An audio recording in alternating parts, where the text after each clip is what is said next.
कैलाशपति भगवान भोलेनाथ की जय। हे महेश्वर, आज कैलाश पर आकर ऐसा लग रहा है जैसे यहाँ का कण कण आनंद का प्रपात बन गया हो। यहाँ की पर्वतमालाओं ने जैसे सत्य, शील और सुंदर बंदर का रूप धारण किया हो। हे महादेव, ऐसा अद्भुत दृश्य और प्रकृति का विलक्षण रूप कभी नहीं देखा।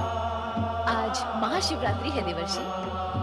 प्रभु, शिवरात्रि की महिमा पर आप ही प्रकाश डालिए। सर्वप्रथम जब मैं ज्योतिर्मय स्तंभ रूप में प्रकट हुआ था, वो मार्गशीर्ष मास में आद्र नक्षत्र से युक्त प्रतिपदा का समय था। सर्वप्रथम विष्णु और ब्रह्मा ने मेरे दर्शन किए थे और तभी से यह दिन महाशिवरात्रि के नाम से विख्यात है।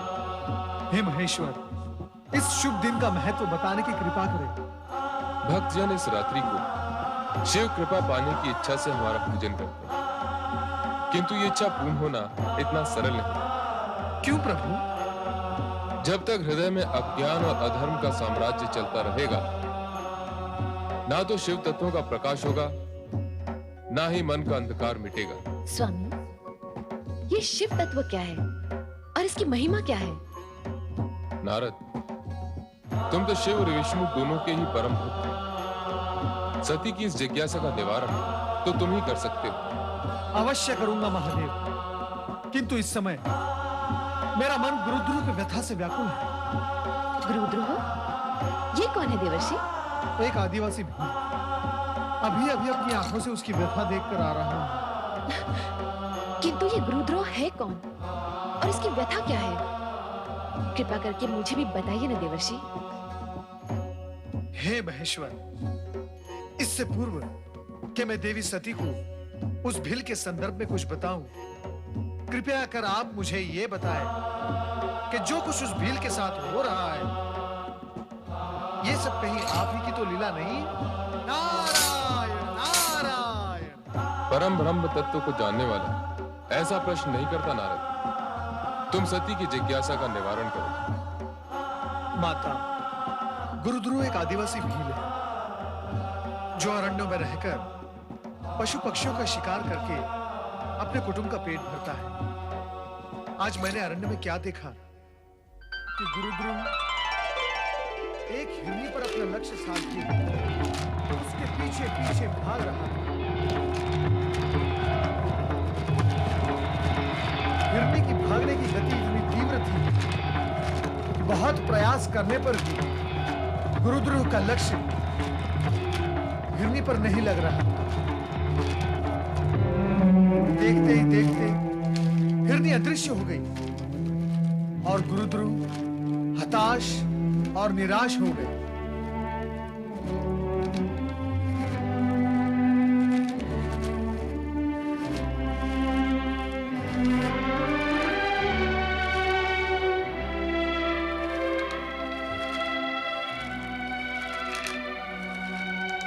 न जाने हिरनी किस दिशा में चली गई है।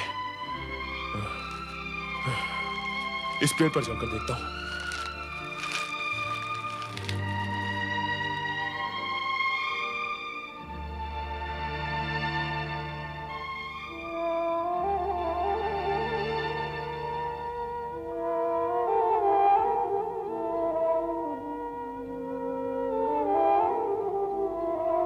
गुरुद्रोह जिस वृक्ष पर चढ़ा था, वो वृक्ष बिल्व वृक्ष था, जिसके नीचे एक प्राकृतिक शिवलिंग बना हुआ था।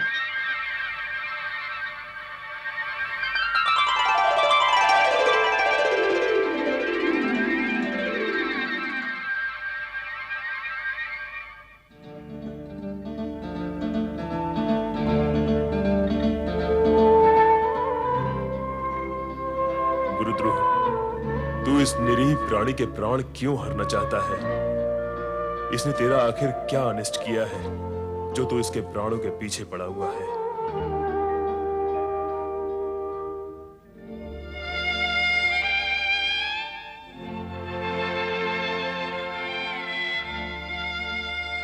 मैं जानती हूँ आपका छोड़ा हुआ तीर लक्ष्य तक पहुंचकर खाली हाथ नहीं लौटता, किंतु आज मुझे देखने के पश्चात भी आपने तीर नहीं छोड़ा।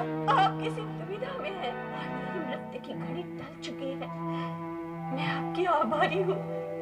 मेरे पति और बच्चे आपके सदा ऋणी रहेंगे, आपके सदा ऋणी रहेंगे। नहीं नहीं, मेरे मन में कोई दुविधा नहीं है। मुझे तुम्हारा वध करना ही है। मैं आपसे विनती करती हूँ, मुझे छोड़ दीजिए, मेरे बच्चों का अनाथ मत करिए। तुम्हारे बच्चों की चिंता करके यदि तुम्हें छोड़ दिया तो मेरे बच्चे भूख से तड़प तड़प कर मर जाएंगे।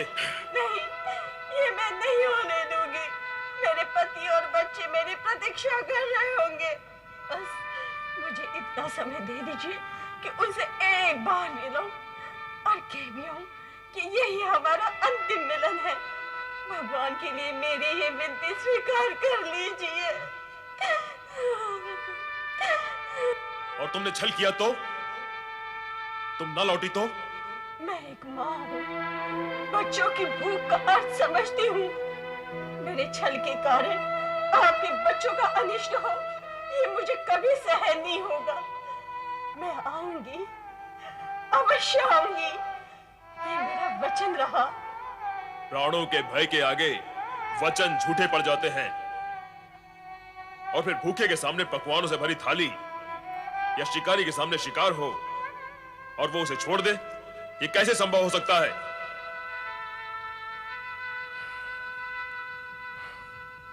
समझ में नहीं आता कि मैं क्या करूं।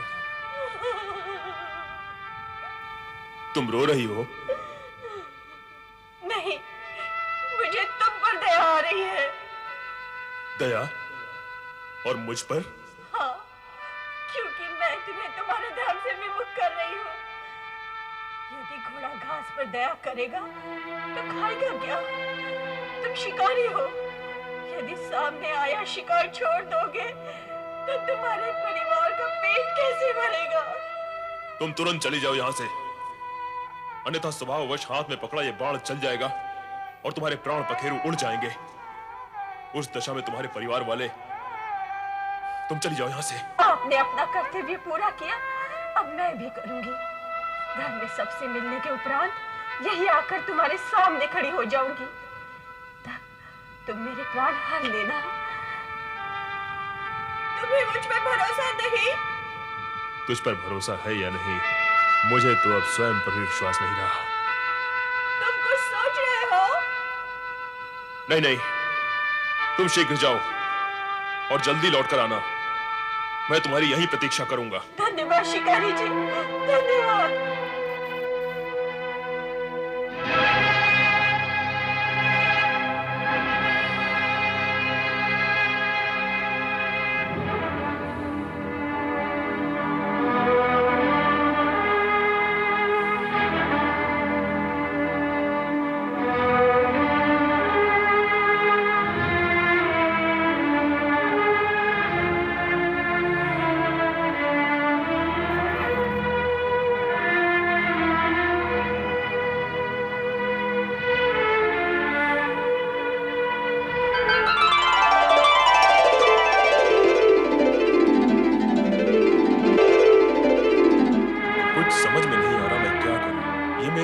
क्या हो रहा है? दया, ममता, करुणा, मैंने तो इन भावों को पहले कभी नहीं जाना, कभी नहीं समझा।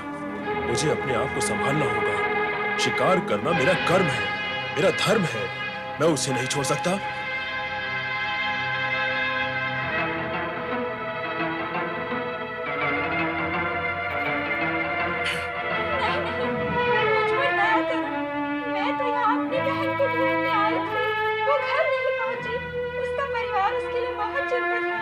चिंता मत करो, अब तक तो वो घर पहुंच गई होगी और कुछ ही देर में पुनः यहाँ आती होगी। तब मैं उसका शिकार करूंगा, किंतु उससे पहले। नहीं नहीं, मुझे छोड़ दो। अच्छा, इतनी ही देर के लिए छोड़ दो कि मैं घर जाकर देख आऊं मेरी बहन पहुंच गई अथवा नहीं। मैं वचन देती हूँ, कुछ ही देर में मैं स्वयं तुम्हारा बाण खाकर प्राण त्यागने के लिए तैयार होकर आऊंगी। कृपया मुझ पर विश्वास करो। चलो ठीक है, मैं तुम्हारी भी प्रतीक्षा में यहीं बैठा रहूंगा।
आती ही होगी। भूख लगी है। भूख तो मुझे भी लग रही है। बड़ी भूख लगी है। माँ माँ माँ माँ माँ, पिताजी नहीं आए। बेटा, पूरा वन छान मारा, उनका पता कहीं नहीं लगा। मुझे तो शंका है कि कहीं तुम्हारे पिताजी किसी शेर, चीते या भालू का शिकार न बन चुके हो। नहीं माँ, नहीं, ऐसा नहीं।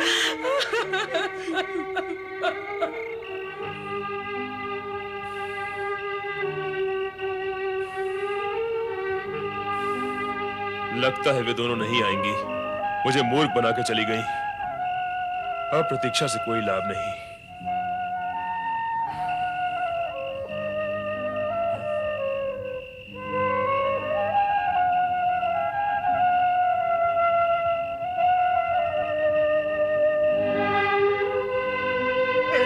मुझे मत मारो, मैं तो यहाँ अपनी पत्नी को ढूंढने आया था। सच कहो, क्या तुमने उसका वध कर दिया? नहीं, वो मुझसे कह कर गई थी कि तुम लोगों से मिलकर लौटेगी, किंतु लौट कर आई नहीं। लगता है अपने वचन से फिर गई है। मैंने सारा दिन उसकी प्रतीक्षा में गंवाया है। मेरे बच्चे भूख से तड़प रहे होंगे, मेरी पत्नी मेरे लिए चिंतित होगी। अब मैं तुम्हें ही अपना लक्ष्य बनाता हूं।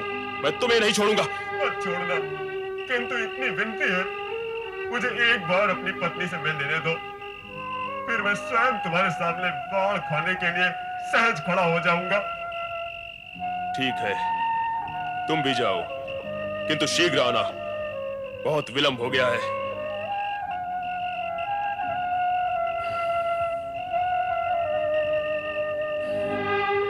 अब और प्रतीक्षा नहीं की जाती मुझसे। न जाने क्यों मुझे ऐसा लग रहा है वो दोनों हिरनियां और ये हिरन तीनों ही सच बोल रहे थे। तीनों ही अपने वचन के पक्के हैं। वे आएंगे और अवश्य आएंगे। माना वो तीनों ही वचन के पक्के हैं, किंतु तेरा मन, क्या तेरा मन भी उतना ही पक्का है कि तू उन तीनों पर अपने बाण चला सके? क्यों नहीं? क्या आज मैं बाण पहली बार चलाऊंगा? आज तक मैंने कितने ही बाण चलाए और कितने ही पशु पक्षियों को तड़प तड़प कर प्राण त्यागते हुए देखा। शिकार करना मेरा कर्म है और उससे परिवार को पालना भी मेरा धर्म है। सत्य है, किंतु आज न जाने क्यों मेरे अंदर दया और करुणा के स्रोत फूट पड़े हैं। वाह, अगर दया और करुणा के स्रोत इस तरह फूटते रहे, फिर तो तुम अपने परिवार का भरण पोषण कर चुके। मेरी समझ में नहीं आ रहा है आज मैं किस विचित्र से धर्म संकट में फंस गया हूं। प्रत्यंचा खींचते हुए मेरे हाथ क्यों कांप रहे हैं? क्यों ऐसा क्यों हो रहा है?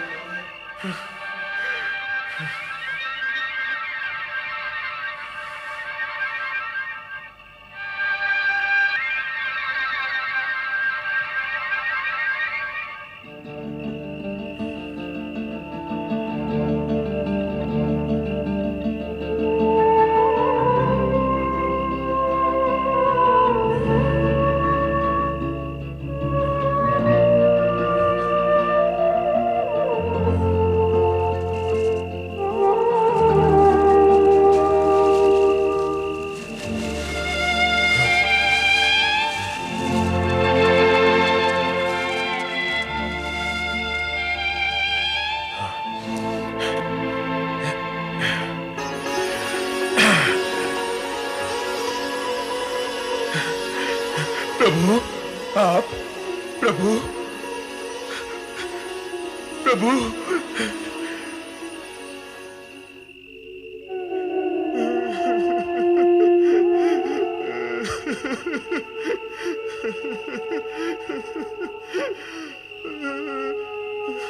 मैं क्या करूं भगवान, मैं क्या करूं? निर्दोष जीवों की हत्या करना मुझे अच्छा नहीं लगता, परंतु अपने परिवार का भरण पोषण करने के लिए मुझे ये पाप भी करना पड़ता है। अब आप ही बताइए प्रभु मैं क्या करूं? क्योंकि यदि एक और जीव की हत्या पाप है, तो दूसरी ओर जीवों को भूखा रखकर उन्हें मृत्यु की ओर ढकेलना भी तो पाप ही है। मैं कौन सा पाप करूं? या कोई भी पाप ना करूं तो क्या करूं? मेरा मार्गदर्शन करिए भोलेनाथ, मेरा मार्गदर्शन करिए। मुझ पापी का कल्याण कीजिए प्रभु। वो भील आंसू बहा बहा कर आपको पुकार रहा है, आपकी सहायता मांग रहा है। उसकी व्यथा का अंत कीजिए महादेव, उसका मार्गदर्शन कीजिए। देवी सती, तुम्हारा इस विषय में क्या विचार है? अपने कर्म को विसार कर, अपने परिवारजनों को कष्ट में डालकर क्या वो भील ठीक कर रहा है? वो स्वयं कुछ नहीं कर रहा है स्वामी। उसके स्पर्श से अनजाने में जो बेलपत्र आपके लिंग पर गिरे हैं, इसी कारण उसका हृदय परिवर्तित हो गया है। वो क्रूर से दयालु बन गया है। वो विवश कहीं का नहीं रहा। देवर्षि उचित कह रहे हैं प्रभु, अब आप ही उसका मार्गदर्शन करें और उसे धर्म की राह पर लगाएं।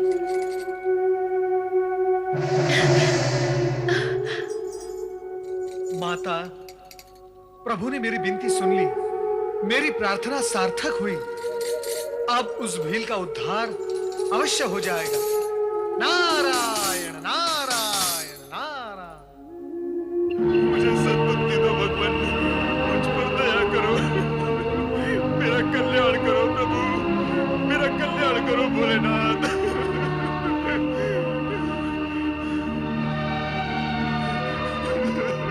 हम अपने वचन के अनुसार यहाँ आ पहुंचे हैं। अब तुम अपना बाण उठाओ और अपने कर्म का पालन करो। ऐसे क्या देख रहे हो? बाण चढ़ाओ, चढ़ाओ बाण। विलंब मत करो, तुम्हारे बच्चे और पत्नी भूख से बिलख रहे होंगे। भूख से भी बढ़कर तुम्हारे घर ना लौटने के कारण आशंकित भी होंगे। तुम अपना काम समाप्त करो और जल्द ही घर लौट जाओ। नहीं नहीं, मैं तुम्हें नहीं मारूंगा। मुझे अपने परिवार का भूखा मरना स्वीकार है, किंतु तुम निर्दोषों की हत्या करना नहीं। कदापि नहीं, कदापि नहीं।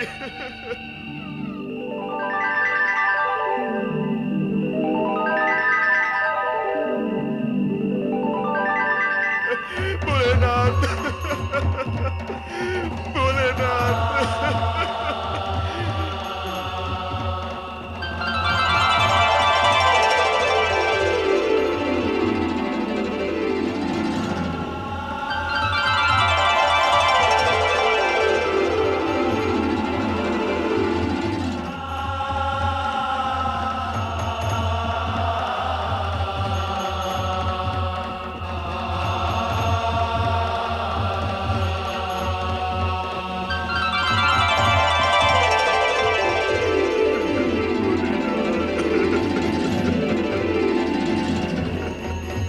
उठो वत्स।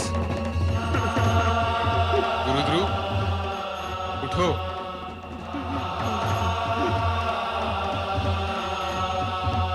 आओ वत्स। प्रभु प्रभु प्रभु प्रभु प्रभु, मुझे धर्मी को आपने साक्षात दर्शन दिए हैं। इस हत्यारे पापी पर इतनी कृपा क्यों? मैं इसके योग्य नहीं प्रभु, मैं इसके योग्य नहीं। गुरुध्रुव, हत्या करना पाप है, किंतु कर्म नहीं करना भी तो पाप है। और तुम्हारा तो कर्म ही ऐसा है जो तुम्हें न चाहते हुए भी पाप का भागी बना देता है। किंतु आज से तुम्हें ऐसा काम नहीं करना पड़ेगा जो तुम्हें पाप और आत्मग्लानि के बोझ तले दबाता जा रहा है। प्रभु, किंतु इतनी कृपा मुझ जैसे दीनहीन व्यक्ति पर क्यों? क्यों प्रभु? आज महाशिवरात्रि है। आज के इस पावन दिन बिल्व पत्रों से मेरी पूजा करने के पुण्य के फल स्वरूप तुम्हारा यह कायाकल्प हुआ है। और तुम तीनों ने आज के इस पावन दिन अपना दिया हुआ वचन पूरा कर दिखाया। ये देवी रूप उसी का फल है। तुम्हें मृग योनि से अपनी स्वाभाविक दिव्य योनि प्राप्त हुई। ओम नमः शिवाय। पिताजी, तुम सब इस रूप में? ये सब तुम्हारी भक्ति का प्रसाद है। आज महाशिवरात्रि के दिन मेरी पूजा करने के फलस्वरूप तुम अपने पूर्व पापों से मुक्त हो गए और श्रृंगवेरपुर के राजा बन गए। मैं और राजा? हाँ, अपने परिवार सहित वहां जाकर शिव आराधना को मन में उतारकर राज सुख का उपभोग करो। त्रेता युग में विष्णु के अवतार भगवान राम से तुम्हारी भेंट होगी और तुम उनके उत्तम मित्र के रूप में जाने जाओगे। जो आज्ञा भगवान शिव शंकर, जो आज्ञा। तुम तीनों दिव्य धाम के लिए प्रस्थान करो। जो आज्ञा प्रभु।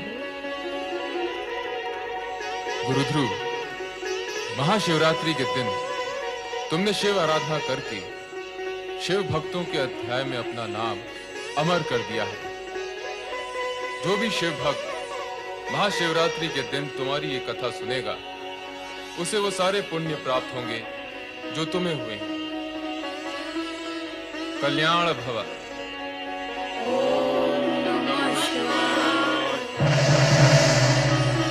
शिव कृपा से इस प्रकार गुरुद्रोह, उनकी पत्नी और दोनों बालकों ने श्रृंगवेरपुर राज्य की ओर प्रस्थान किया। ओम नमः शिवाय।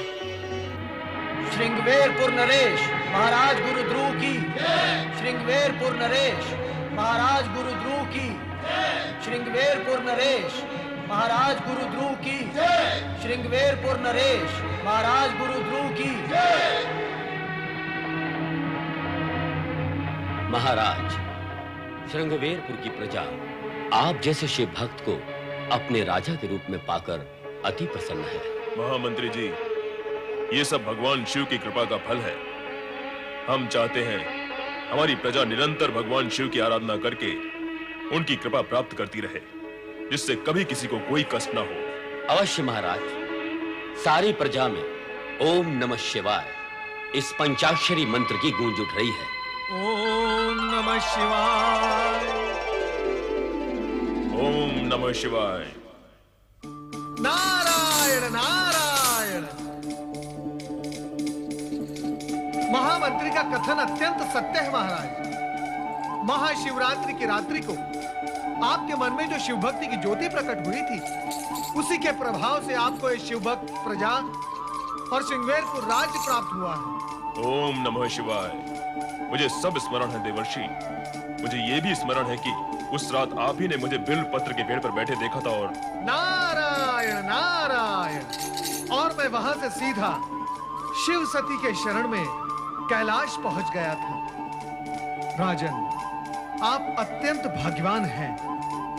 महाशिवरात्रि के दिन आपके हाथों हुई शिव भक्ति और पशुवत से विरक्ति के कारण शिव भक्ति में और उसके इतिहास में आपका नाम अमर हो गया है।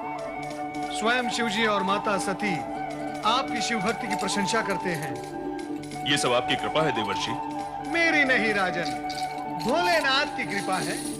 और जब भोलेनाथ की कृपा होती है तो असंभव भी संभव हो जाता है।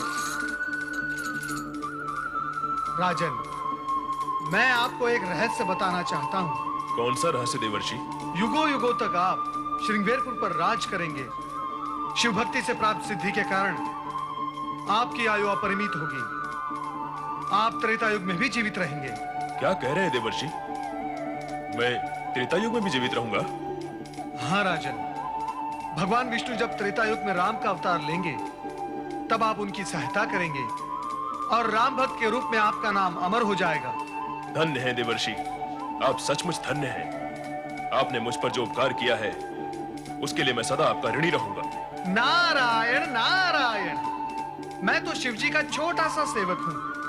उपकार तो आपको भोलेनाथ का ही मानना होगा राजन, क्योंकि उनकी इच्छा से ही आपको शिव भक्ति प्राप्त हुई है। और इस उपकार का ऋण चुकाने के लिए आपको अपने राज्य में स्थान स्थान पर शिव मंदिरों का निर्माण करना होगा, जिससे शिव भक्ति की गूंज संसार में गूंज उठे। ऐसा ही होगा देवर्षि, ऐसा ही होगा। हम राज्य के कोने कोने में शिवालयों का निर्माण करवाएंगे और हर शिव पर्व उत्सव मनाएंगे, और ये सब भोले शंकर की कृपा से होगा। ओम नमः शिवाय। राजन, जानते हो, इसी ओम नमः शिवाय के प्रभाव से वो हिरण और हिरणी कहां पहुंच गए जिन्हें आपने प्राणदान दिया था?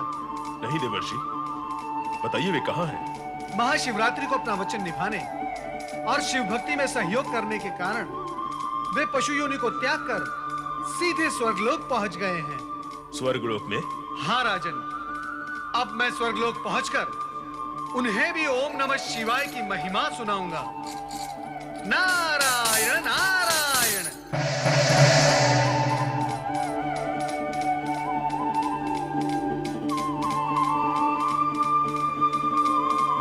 भोलेनाथ की लीला अपरंपार है। बोलो ओम नमः शिवाय।